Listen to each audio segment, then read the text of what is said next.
Bom, a gente decidiu trazer para cá mais um novo formato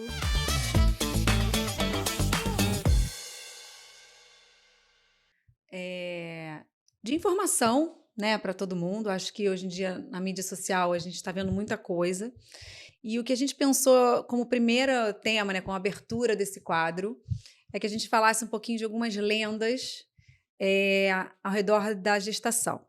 Então, eu trouxe duas pessoas muito queridas que eu acho que são profissionais que a gente não vê falando muito junto com obstetras por aí. Uma é a Vanessa, que é profissional de educação física, que é personal e faz toda essa parte de atividade física com as gestantes, com a mulher de modo geral, né? E a outra é a Glauce, que é dentista e que vai trazer muita coisa pra gente ao redor desse medo que as pessoas têm de grávida ir ao dentista. Muito medo, né? Então, assim, acho que são dois profissionais que vão trazer pra gente quebra, né, de alguns mitos ao redor da gestação. Então, assim, eu queria começar com a Glau, que a gente vai chamar assim, tá? E que a gente pudesse falar um pouquinho assim, a paciente chega para mim no pré-natal e às vezes ela já vem, vou já começar com alguém com alguma situação, tá? Aquela gestante que vem dizendo que tinha um canal para fazer e que queria saber se podia tomar anestesia, que não pode. A maioria dos mitos, a maioria dos medos envolvem esse medo de ir ao dentista quando está grávida, né? A gestante não pode ir ao dentista em momento nenhum, ou ela tem que adiar algum tratamento. Na verdade, é o contrário. Adiar um tratamento, né? Adiar um tratamento... Lógico, tratamentos seletivos, a gente, óbvio, adia para o segundo trimestre. Mas uma emergência, uma periodontite, que eu vou falar um pouquinho do que se trata, sobre a evolução da gengivite, isso é muito grave. E aí isso pode trazer consequências desse pré-natal odontológico. Quando ele não é acompanhado, ele pode trazer consequências graves para a gestante e para o bebê. Então, eu acho que é muito importante a gente citar alguns pontos do tratamento odontológico que a gente pode até adiar e os que a gente tem que tratar, sim. Não tem esse mito de não pode ser anestesiada, ou, né, eu não posso tomar anestesia, eu não posso fazer um tratamento de canal, ou eu estou com uma infecção grave, eu não vou fazer nada agora. Muito pelo contrário. Essa infecção, essas bactérias podem trazer consequências bem graves, né? A gente vai falar um pouquinho daqui a pouco sobre o parto prematuro. A gente orienta até exatamente isso, que mesmo que você não tenha nada de urgência, que você faça essa avaliação... Um acompanhamento. Da cavidade oral, né? A Vanessa é mãe. Não, isso é muito real, porque na minha gestação eu escutei falar que não podia, e aí, na dúvida, a gente prefere não arriscar. Exato, a verdade é essa. É a famosa primeira dúvida. Viagem. Na dúvida... O raio-x também gera muito medo. Não posso fazer raio-x. Né? E aumenta o índice de gengivite, né? O que acontece? Lógico que os hormônios aumentam a inflamação. Isso numa gravidez normal, numa né? gravidez o que a gravidez normal vai causar. E aí, o que acontece? Oral. O paciente que já não tem um acompanhamento, ele, lógico, vai ter uma gengivite agravada. E a gengivite agravada, ela pode virar uma periodontite.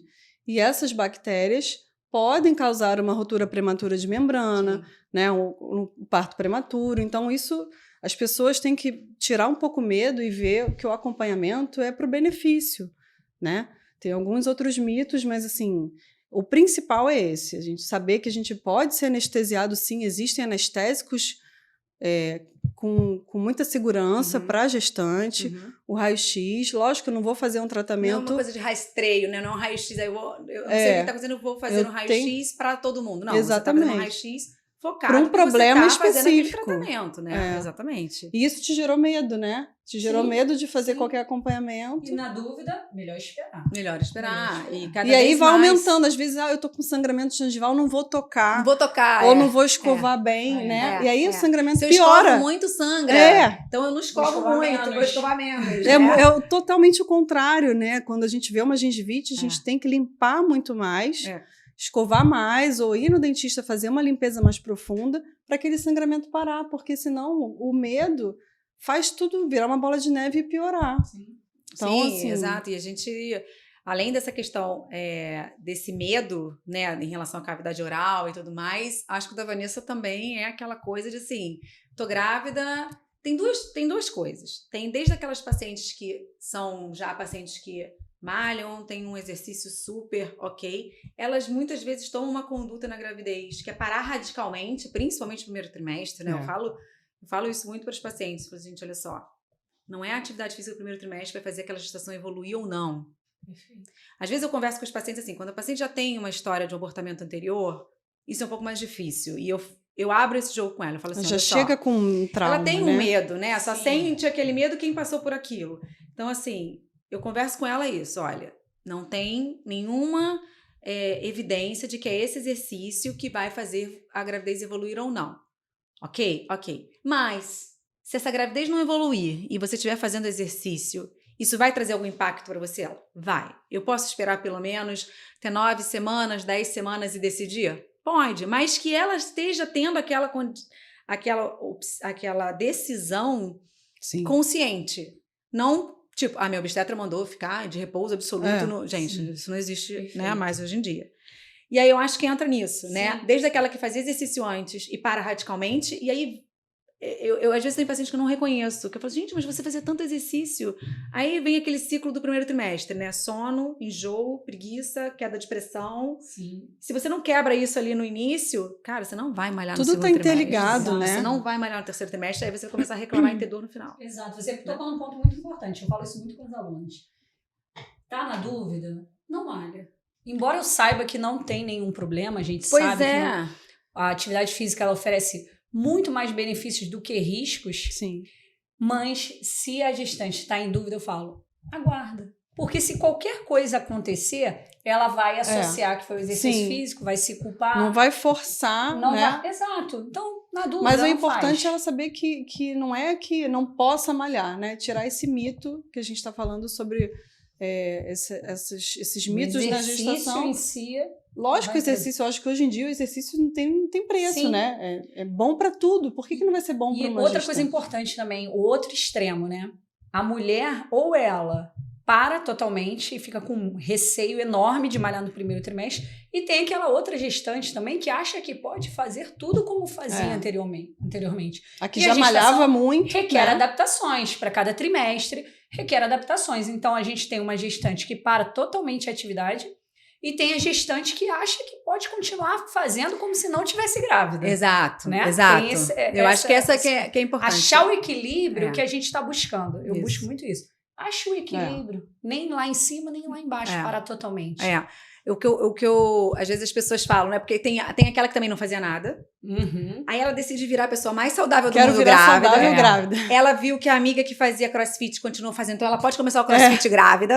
Aí ela pode, né, decidir correr a meia maratona, porque começou... Eu falei, olha só, uma coisa é eu continuar a fazer o crossfit, a paciente que já fazia crossfit, e mesmo assim ela vai adequar os exercícios do crossfit. Outra coisa é você não fazer nada, o que você vai começar de exercício quando você agora, engravida. Né? Nesse momento. Entendeu, né? As pacientes que eu tinha são pacientes, às vezes, que não faziam nada. Eu falei, não, peraí, então você precisa... É isso, né, deixar bem claro que ela pode, sim, começar. Na verdade, a gravidez é um ótimo momento para adotar adotar práticas mais saudáveis, estilo de vida mais saudável, só que a escolha da atividade é importante, né? É o que você falou. Supervisionada. O crossfit, né? Uma atividade difícil de execução, com nível difícil. Vai começar uma corrida, uma caminhada. Então, pode começar? Pode. E entender que todo movimento conta. A gente tirar essa gestante do sedentarismo já melhora. Né? É isso aí. É colocar ela em movimento. E é o que eu sempre falo quando as alunas chegam e falam, poxa, o médico pediu para eu não fazer nada. Mas eu falo, mas nada o quê? Vamos entrar em contato com ele, porque ele te proibiu de fazer qualquer movimento? Não, então você pode fazer algum exercício. Sim, exato, exatamente. Né? Você pode fazer alguma coisa e a gente consegue adaptar aqui, a não ser que fale, olha, você não pode, repouso absoluto. Ok, agora, o treino de força, né? O exercício em si, a gente tem que tirar da gestante, que é aquela coisa. fazer força, agachar. Exato. Se você não pode agachar, mas espera aí, a gente pode fazer uma mobilidade? É. O que a gente pode fazer? Um alongamento, uma caminhadinha? Entender que eu falo, que o movimento é importante para ela. O que eu falo para ela assim, eu não faço a mínima questão que você fique sarada. A questão não é ficar sarada, ninguém vai ficar sarada na gravidez, Sim, gente. é Cheio só de estrogênio, saúde. a celulite vai aparecer, caraca, 4. Mas assim, é condicionamento. Eu tenho que... Toda mudança fisiológica da gravidez, se você não fizer nada, no final você está igual um paciente com insuficiência cardíaca. Entendeu? Cansada, Exatamente. demasiada, dispneica, né? Fica lá, tudo fica pior. Agora, quando você começa a fazer exercício, ter um hábito melhor, mesmo trabalhando, continuando com todos os estresses da vida, não falando que ninguém vai viver numa redoma, mas contexto, você aguenta chegar mais confortável naquele final. Eu tenho uma grande amiga minha que teve o neném há pouco tempo e ela teve um acompanhamento com o personal, toda a gestação, ela falou, minha gestação foi ótima. Sim. Fiz exercício físico a gestação inteira, meu pós-parto foi ótimo. Então, assim, ela falou, eu associei sim, fiz muito exercício, tudo supervisionado, nada exagerado, e tive um pós-parto maravilhoso. Então, eu acho que, assim, a supervisão e a sua troca com a obstetra é essencial. Não pode ser nenhuma sozinha nem a outra. Porque né? eu entendo que, às vezes, o obstetra, ele tem esse receio também. Então, para ele, muitas vezes é melhor deixar ela quieta do que arriscar, colocar ela de... Eu acho isso preguiçoso, colocar né? ela para fazer qualquer coisa. Então, na dúvida, fica parada. Deixa ela quietinha lá. Eu falo que são tão poucos os motivos de um repouso absoluto, Perfeito. Não dá numa mão, entendeu? Então, assim, você tem que me convencer muito, a não ser o seu medo, que isso é uma coisa que a gente tem que respeitar no início. Mas você vai vendo que no decorrer da gravidez, ela perde. Se ela chega ali com 9 semanas, ela viu o batimento, ela vai perder esse medo, entendeu? Agora, sabe uma coisa que eu sempre oriento no início do pré-natal? A questão, a gestante engravida, a frequência cardíaca ela já eleva, em torno de 10 a 15 batimentos por minuto. Isso continua sendo, né, o nosso limite de atividade física extenuante, não é? Na gestação. De quantos batimentos? 145, então, 150. Isso já não existe mais. Gente. Não existe mais. Foi um mito durante muito tempo. A gestante não pode exceder 140, 150. E se você pegar uma gestante, por exemplo, Klaus, engravida, nunca fez nada na vida. Ju, engravida, era uma gestante super ativa. Você entende que os parâmetros vão ser totalmente diferentes? Sim. Talvez ela atinja os 140 mais rápido. E você, sim, isso sim. Na mesma atividade. Até então, a frequência em repouso vai ser diferente. Então, quando você dá o mesmo valor para gestantes de condicionamentos diferentes, de idades diferentes... Não tem como generalizar. Não dá. Isso. Na real, você pode continuar utilizando a frequência como um parâmetro.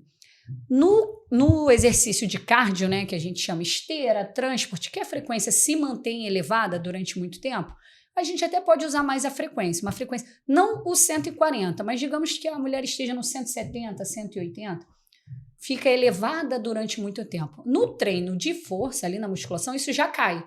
Por quê? Porque a gestante vai lá, vai fazer uma extensora. A Glaucia vai fazer uma extensora.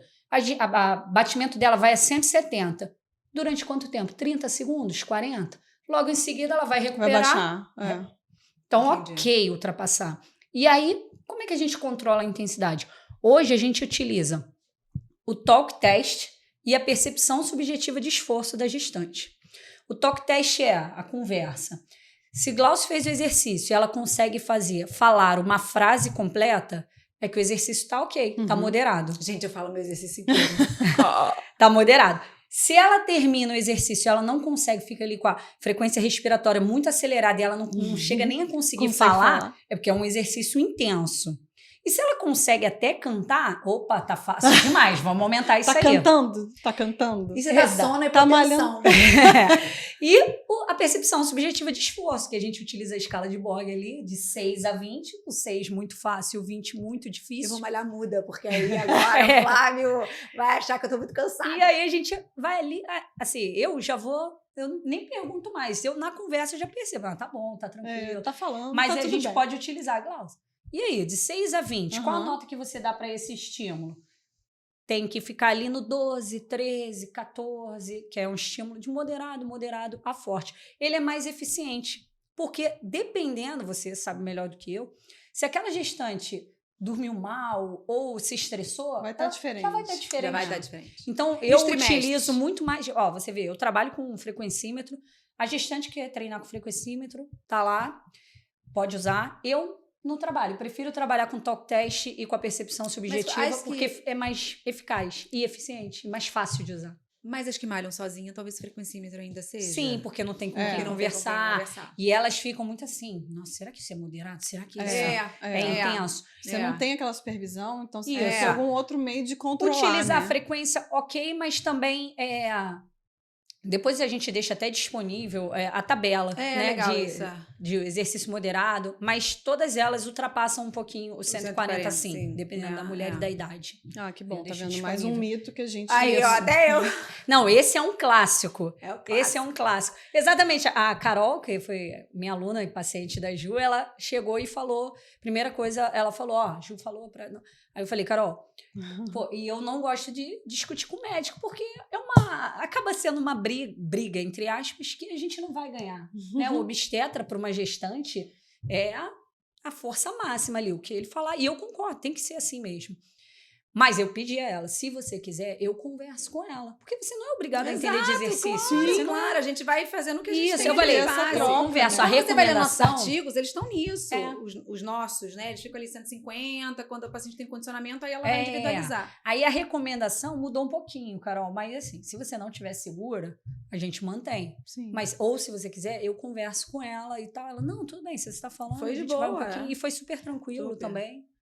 Gente, Muito acho que bom. conseguimos um pouquinho desse primeiro para abrir com chave de ouro. Isso aí. Foi ótimo. Foi bom, né? Foi bom.